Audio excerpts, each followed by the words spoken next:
Welcome back to the One Thing podcast, where we all get to usher in the new age of humanity beyond Homo sapiens, which we call here at the One Thing Homo spiritus, by practicing dancing with the one thing that individuals, communities, and countries have yet to try en masse. And that one thing is the connection to the higher self part of our true anatomy that people call by various different names. And our prime directive is to, above all else, make and constantly return to this one thing connection, day in and day out, breath in and breath out, as our first step in dealing with everything in our daily life, rather than viewing problems as things we can solve separately from the one thing, which we call Tot.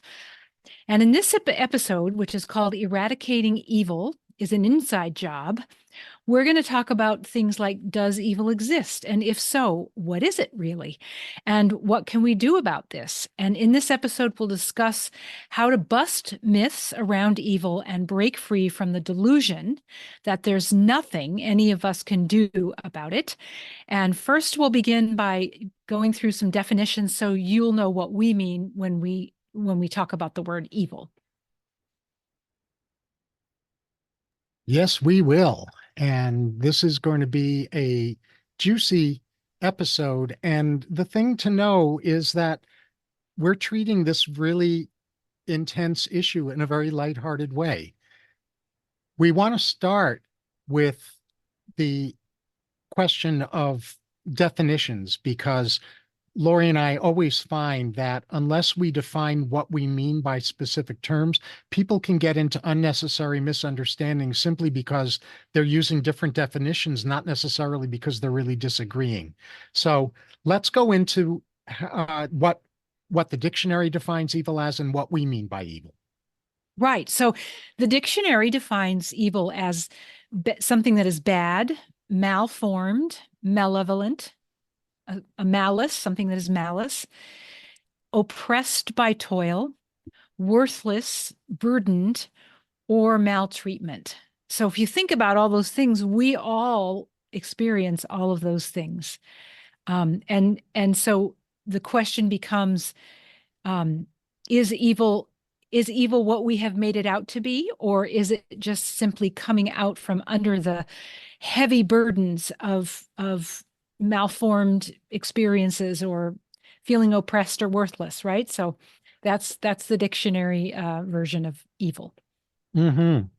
And what I'm going to add in about the dictionary definition is a term that's connected oftentimes with evil, which is the word sin, which the dictionary definition of sin is from archery, right? It's the dictionary definition of sin is off the mark, right? And so when we think of sin in the way that sin is often used in religious circles, it's a very different understanding of sin than being off the mark. Same thing is true here with evil. So let me turn evil on its side now in terms of another framing around evil, which is a personal kind of version of evil rather than some kind of evil out there. The way that I define evil is protecting my own unwillingness to heal my wounds, regardless of the impact this has on myself and others. In other words, I don't view evil through the traditional religious definitions. I view evil in terms of impact. I don't even necessarily view evil in terms of intention, although I will hasten to add that I'm very well aware, as I think everyone is, that there are certain individuals in the world who really come from a malevolent intent, who really have evil intention. My experience is that they are by far the minority. And the majority of us who are capable of what you and I are calling evil are where there's a disconnect between what we usually have as a good intention and an impact that defies that good intention, that undermines it. And my unhealed wounds are usually what causes a disconnect between my good intentions and my negative impacts. Yeah, yeah, well said. And you know, um, we talk here about the one thing, and we talk about it as terms like source or spirit or the divine or nature or like that. And we say things like it doesn't matter what you call it, but you do need to call it. You do need to call it something, and it needs to be something that feels exquisitely personal as well as universal. So another way of considering evil is, and we have to consider, I think it's important to consider that this word evil has been charged for centuries by religions and groups that want to control the masses by using something called evil, right? So I would love if we have, as we have this conversation, if you would consider, my invitation to you is to consider see if you can take the charge out of evil and consider it from the ways that we're going to be talking about. And the other definition, if you will, of evil could be any feeling or action or even thought that is not in alignment with our higher self, with the source of life, right? Because the source of life does not have thoughts, feelings, and actions that are anything other than benevolent and harmonious and peaceful, the opposite of the dictionary definition that we just went through.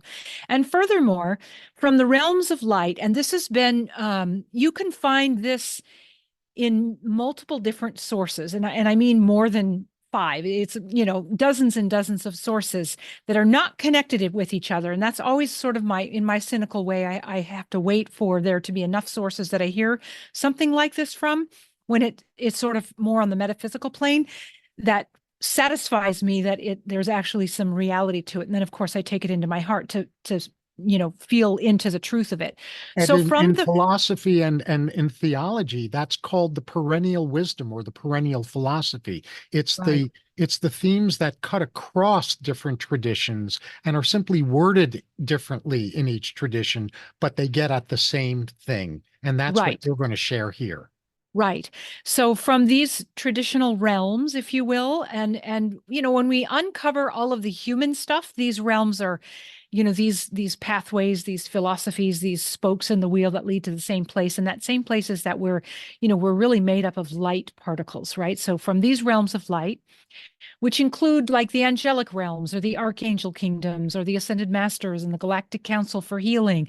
I mean, there's energies that support and surround us all the time, whether you know about this or not, and they're helpful and benevolent sources of energy. And so what the definition of evil is from these perspectives is that all of the life force that is serving earth and humanity, it is the accumulation. So evil is basically the accumulation of hate and fear and anger that has been building up over centuries upon centuries within the consciousness of humanity. And this has been happening since the fall from grace, which we've talked about in probably one of the first episodes, which is our original wound, our original separation from the one thing, where human beings decided they could do this alone and disconnected from the source of life. So all of that hate and fear and anger has been building up for centuries. And the way I actually see it is it's like a dense, dark energy, and it can be inside of us, it can be in the atmosphere, it can be in the energy field, right? And this is a collective consciousness and unconsciousness. So it's both, because sometimes we're aware of it and sometimes we're not. And it is in us and or around us until we do our healing work, which David referenced a little bit ago. So we have to just really acknowledge that. When we acknowledge that, when we take responsibility for just our portion, not the evildoers in the world, but our portion of energy that is dense and dark, which really is what the supposed evil energy is, then there's less of a charge around it, and it's easier to take responsibility and just do our part. Have you ever considered what the word evil is when spelled backwards? It spells live. So EVIL backwards is LIVE, and that is live, and that is life, right? So it's almost, I mean, I don't know if this is true or not, but it feels to me like a little bit of like a trickster kind of energy where this word would come into our consciousness and the use that we have, or the use that we make of it, and then the import that we put on the word evil. And it's like, oh wow, if we unhook from all of that, it's basically life, and we're supposed to be returning all of our dense energy to life anyway. And so that's the call of evil. I'd like to add a couple of things. Yeah. Um, the the problem that I see over and over again when the whole theme of evil is brought up is that it's so laced with blame and shame Mm-hmm. that it becomes impossible to actually deal with in a useful, forward moving, elevating, transcendent kind of way. So if I have blame attached to evil, then I am going to thrust evil outward. I'm going to project it out onto the world, and I'm going to blame the world or individuals or groups in the world for being evil so that I can wear what's called in some circles a face of innocence. And what a Mm-hmm. face of innocence is where I basically say, they're the ones that have this set of traits, and I don't. I'm just an innocent victim. I don't have anything to do with this. It's all them. So blame is a real trap because it prevents me from looking at my own versions of what Laurie and I are calling evil, not the standard dictionary definition. It prevents me from stepping into healing my own wounds, healing my own trauma, healing whatever stands between me and experiencing connection with higher love and wisdom, with the one thing. And that's the shame part. If I stop projecting my disowned evil, again, in our definition of evil, not the standard definition, if I keep projecting our definition of evil out in the world, and then I start reclaiming it, if I have unaddressed shame issues, the process of reclaiming that and looking at, well, what's my version of this evil that I see out there, I could go down a deep rabbit hole into feeling shame that I have evil. And that also disempowers me from cleaning up my own act. So, in order to deal with evil the way that Laurie and I are offering a reconceptualization of with you in this episode, it's really important to disconnect this alternate definition of evil from blame and shame. Beautiful. Yeah, really important. Yeah. I think you should do the next part. Oh, sure. So, connected with evil in the traditional versions of evil is something that is in the Western world most often called the devil. And there, of course, are other names for the devil. The most common alternative name for the devil is Satan. And Satan actually derives from a Hebrew word, which is shatan. So it's Satan is shatan in Hebrew. And what shall I keep going with this? Yeah, I mean, you can do the Okay. accuser, or I can, whatever you like. Mm. Yeah, go ahead. Do that part. Yeah, well, it's quite simple. The dictionary definition, because we want to stay true to our our definition thing, is that evil, or excuse me, the devil means one who is an accuser or a slanderer. So one who slanders or accuses. And we could also put that under the umbrella of being someone who judges all the time, right? Like that's devilish behavior, so to speak. So, these are things to know because what if there really is no entity that is a devil? That's the invitation that we're asking you to consider. Yes. And so inside of that, it's again about looking at what do we humans do that on one level, it's not an external entity that's trying to do bad things to us, as in an entity given a name like Shatan or like the devil. On the other hand, there are accumulated dense energies that have been transmitted through families across generations, that have been carried by us, if you believe in the notion of multiple lifetimes, through lifetimes. If you don't believe in that, just discard that part. And that are carried through linear history in humanity, unresolved trauma that has coalesced and formed, as Laurie was saying earlier, in the collective conscious and the collective unconscious of humanity.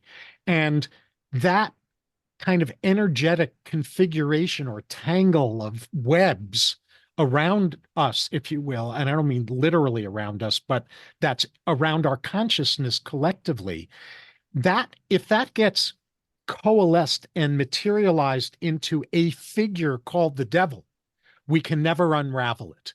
We can unravel malevolent energy structures. For example, there are electromagnetic fields in the earth called ley lines. And ley lines are configurations of electromagnetic energy that have negative impact on the electromagnetic fields of living creatures, including humans. Uh, those ley lines, I think, are important for people to know they exist and to know how to recognize or avoid or things along those lines. But if we turn things like that, I'm just using an example to make a point. If we turn those things like ley lines into a figure like Satan, a figure like the devil, then it's all sinister out there and I can't defend myself and I'm helpless, or I have to slay the devil. And that misses the point, because it's a way of understanding evil or misunderstanding evil that disempowers us. Exactly. And that is the design of having something like a devil or something that's evil. Is it's a way of disempowering humanity, right? So we want to talk for just a bit about how to bust myths about evil and break free from the delusion that there's nothing that any of us can do. We've sort of been talking about it the whole time. But before I say anything, I'd like to read, you probably have heard this. It's the Native American grandfather who's having a conversation with his grandson, and the grandson, wonders about these two wolves that the grandfather is talking about inside of him. So the quote is, "It is as if there are two wolves inside of me, and one wolf is good and does no harm. He lives in harmony with all around him and does not take offense when no offense was intended. He will only fight when it is the right thing to do and in the right way. But the other wolf is full of anger." And the grandson says to the grandpa, "Well, how do you know which wolf will act up at any given time?" And the grandfather wisely says, "It depends on which one you feed." So we're big believers in making aware and attentive, conscious choices about feeding the parts of our energy systems that are not what we've drug in from our lineage or from our generations, and from cumulative collective history of humanity. And it's another really important thing to know that the evildoers currently in and around, and in our world, they actually can only operate from the fuel that we contribute, which is our anger, our fear, and our hatred. So every time we have a hateful thought or an angry thought or a fearful thought, we're putting it into a gas tank, so to speak, that gets siphoned by the evildoers in the world. Now, is it bad if you have an angry moment? It is not. That's a natural human phenomenon for anger and those feelings of hate, anger, and fear to flow through us. So the problem becomes when we start feeding that in ourselves, when we give it, a room for rent for free in our system, right? So it's normal to let those energies flow through. It's becomes a matter of healing when they get stuck in us, and so that's what we're talking about, is noticing that and giving it the credence of healing that it deserves. Not just for a quick relief from it, but for lasting impact, so that you're not one who carries this energy with you. Mhm. Yeah. Is there Can anything you I want to say say? Yeah, something? yeah. Yeah, I'd like to say a little bit about the Star Wars metaphor having to do with Yeah, this. perfect, perfect. Yeah. So those qualities of fear and anger and hate, those are exactly what the qualities of the dark side of the Force are defined as in the Star Wars movies and the other parts of the Star Wars franchise. And the thing that I really want to bring into this episode about that, in piggybacking on what you just said in specific, is that a profoundly evil Sith, which is the opposite of a Jedi in Star Wars, who the character's name is Palpatine, and Palpatine is the epitome of the ultimate of Star Wars version of evil, of the dark side of the Force, of the Sith. Palpatine, in order to gather more power and transmit more dark power to other people, he wants people to attack him. He wants people to hate him. He wants people to fear him. He feeds off of fear, anger, and hate of others. And when he feeds off of that, he actually becomes stronger. That's the paradox that is really important to me that we convey in this episode on evil. If we meet evil out there with fear, anger, and hate, the paradox is we're giving evil exactly what it needs to magnify itself. It's Yes. what it feeds off of. And that's a form of contagiousness that's negative contagion. Yes, beautifully said. And it's also important to note that life force itself is neutral. And so we're the ones with consciousness on a planet that we're calling Earth that gives qualities to this life force. And those qualities are either going to be dark, dense, heavy, malevolent, the things we've been talking about, or we're going to give those qualities, which they already are, life and harmony and peace and those kinds of qualities. And this is what the wise indigenous grandfather was saying is Mhm. you are the only one who can choose which of these wolves to feed, but they both exist in all of us. And we must be clear and conscious about how we do that. And when we bump up against something that's dark and dense, it's our job, it's your job, it's my job to tend to that healing.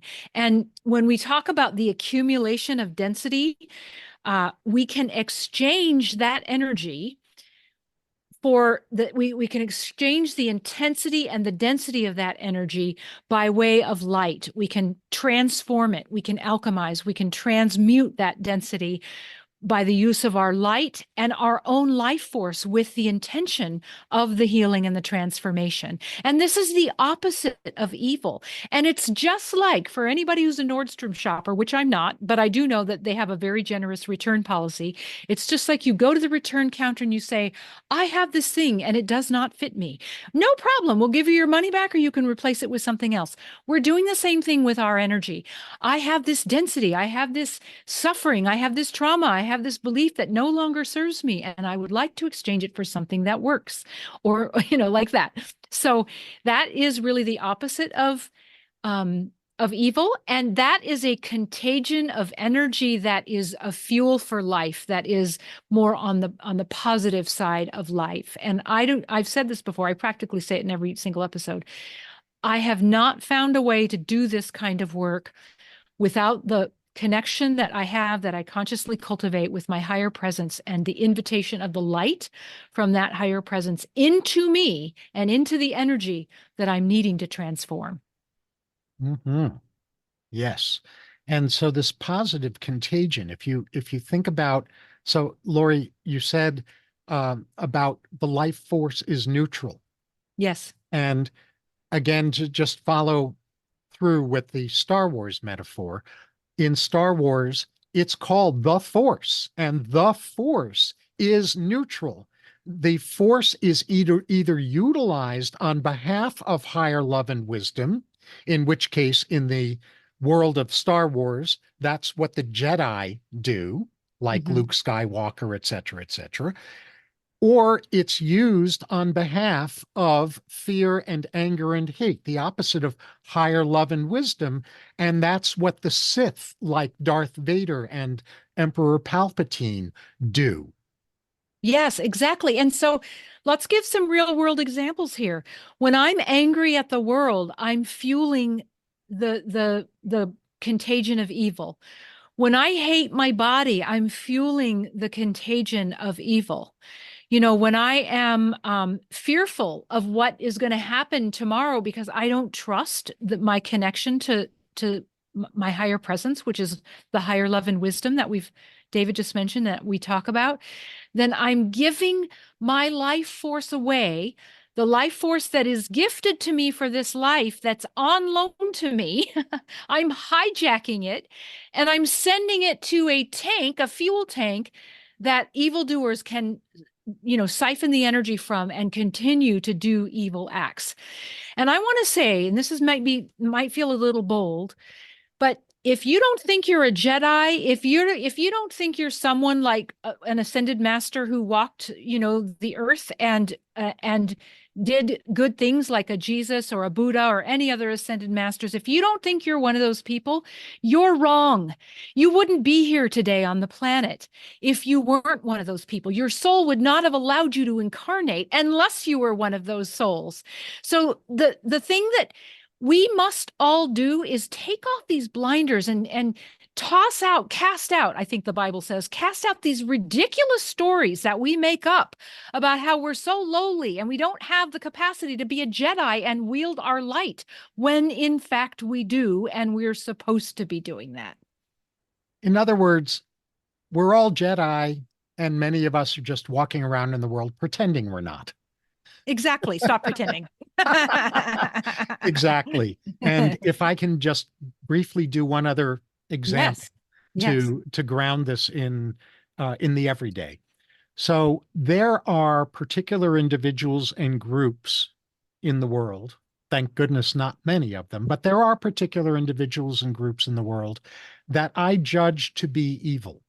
Now, the purpose of this episode is not for me to go into who those are, because that's not relevant.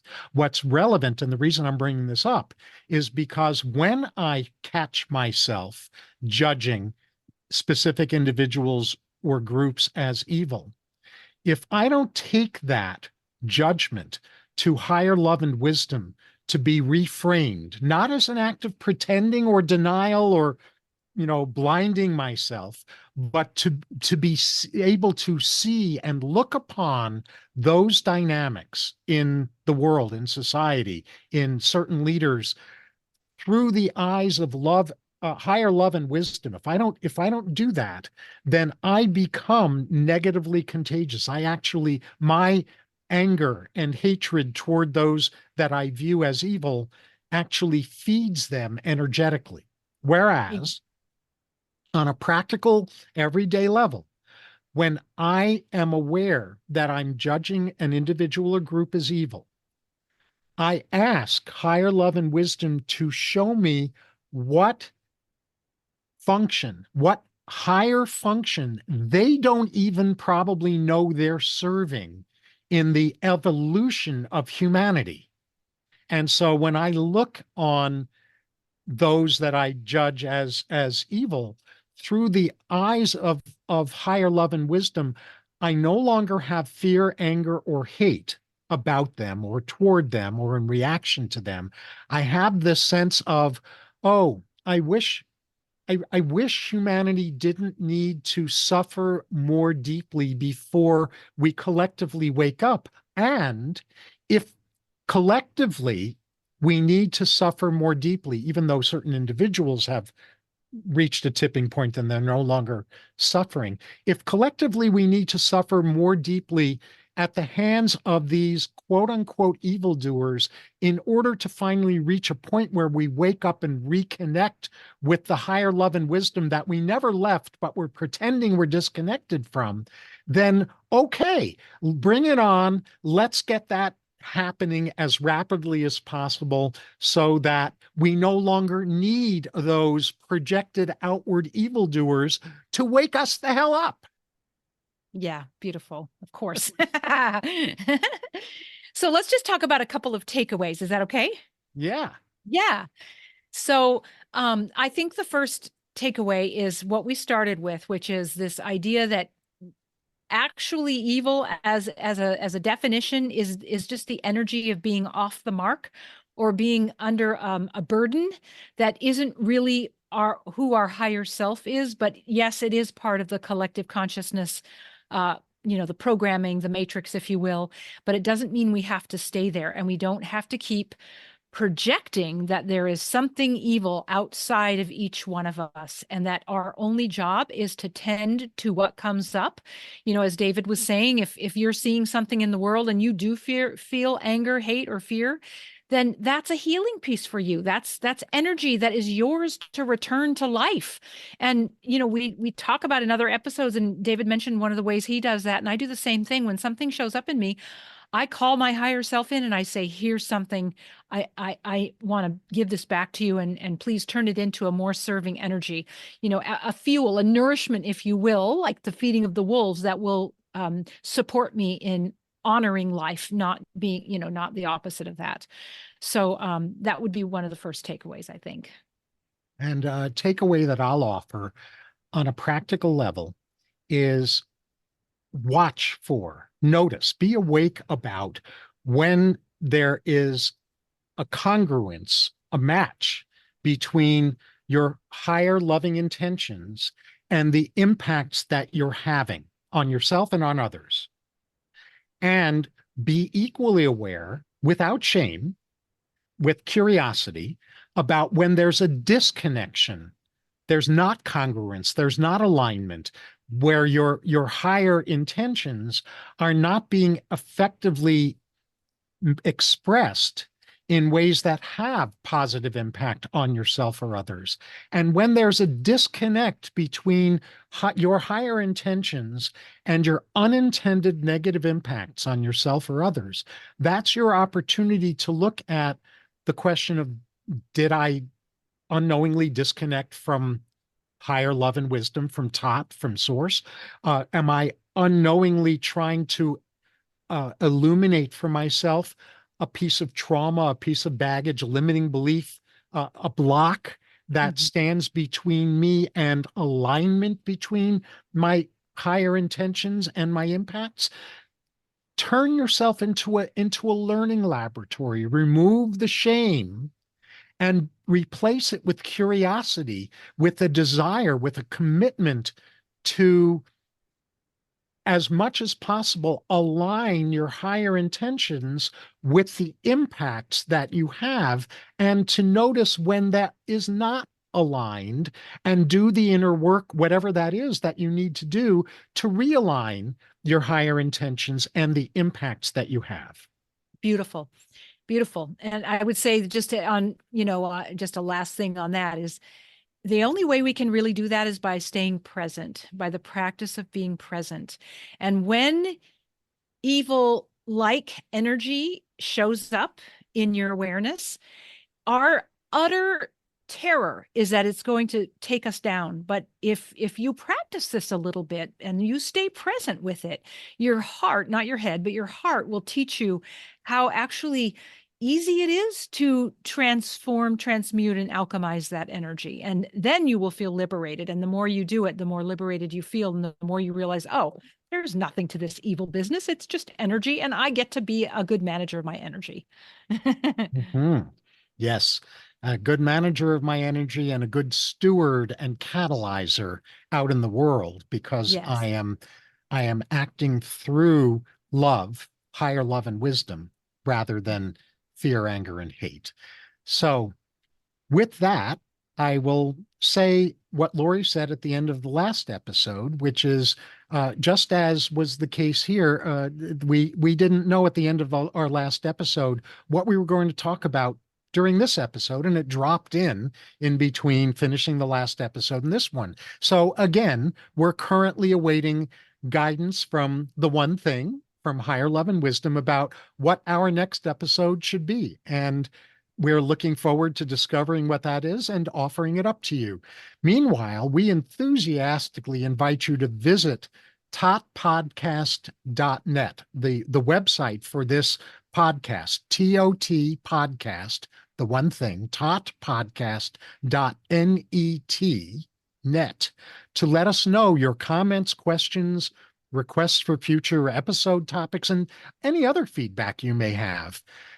So until next time, remember to keep dancing with your better half, the one thing, so you can keep living more and more and more fully as what we call Homo Spiritus.